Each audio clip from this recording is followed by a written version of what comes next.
Good morning doctors. आज का हमारा टॉपिक है Laplace law. Laplace law, what is Laplace law, और इसकी इम्प्लीमेंटेशन देखेंगे हम हार्ट के ऊपर किस तरह होती है। ठीक है, तो ये मैंने कुछ इक्वेशंस लिखी हैं, जैसा कि प्रेशर जो है डायरेक्टली प्रोपोर्शन होता है टेंशन के।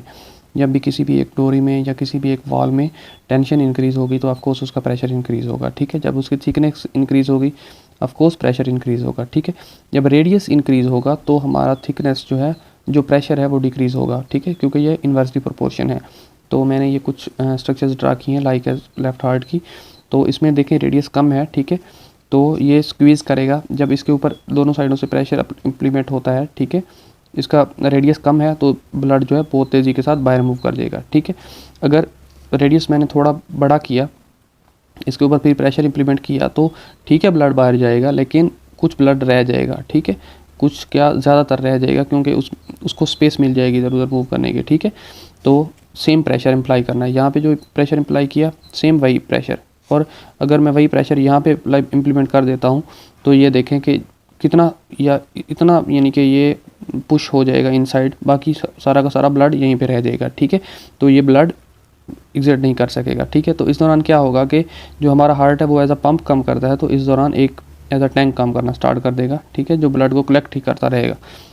तो इससे हमारे इधर पल्मोनरी एडिमा हो सकता है, या दूसरी साइड पे अगर सिस्टमेटिक सर्कुलेशन से आ रहा है ब्लड तो हमारे पास सिस्टमेटिक एडिमा या जनरलाइज एडिमा भी कहते हैं उसको, वो भी हो सकता है। ठीक है, सेम एज प्रिंसिपल जो है वो एल्वुलाई में भी अप्लाई होता है कि एल्वुलाई जो है हमारे पास, उसमें अगर टेंशन इंक्रीज़ होगी तो हमारा प्रेशर इंक्रीज़ होगा। ठीक है, अगर इसकी थिकनेस बढ़ा देंगे तो हमारा फिर भी प्रेशर इंक्रीज़ होगा, और अगर इसके रेडियस की बात करेंगे, ठीक है, तो अगर इसका रेडियस बढ़ा देंगे तो इसका प्रेशर कम हो जाएगा। ठीक है, लैप्लास लॉ यही कहता है। लैप्लास लॉ की इक्वेशन क्या है कि जो प्रेशर है वो ट्वाइस टेंशन और थिकनेस के डायरेक्टली प्रोपोर्शन है और रेडियस के इन्वर्सली प्रोपोर्शन है। ठीक है, तो कार्डिक फेलियर में मेनली क्या होता है, कार्डिक फेलियर में ऐसा होता है कि जो हमारा प्रेशर है वो डिक्रीज़ कर जाता है। प्रेशर डिक्रीज़ क्यों कर जाता है, क्योंकि हमारी जो टेंशन है वो टेंशन डिक्रीज़ करती है। टेंशन के डिक्रीज़ करने से हमारा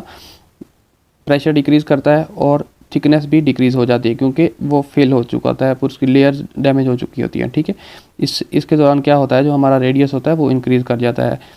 ठीक है, तो हमारे लैप्लास लॉ इस तरह अप्लाई होता है कि किसी भी हार्ट में या किसी भी एक गुब्बारा ले लें आप, ये मेनली फिज़िक्स का टॉपिक है लैप्लास लॉ। तो इसको हार्ट पे इम्प्लीमेंट ऐसे करते हैं कि हार्ट में जब हमारी टेंशन या थिकनेस और टेंशन जब बढ़ेगी तो हमारे पास प्रेशर बढ़ जाएगा। ठीक है, और जब इसका रेडियस बढ़ेगा तो इसका प्रेशर कम हो जाएगा। ठीक है, तो ये एक छोटा सा प्रिंसिपल है, लॉ है लैप्लास लॉ।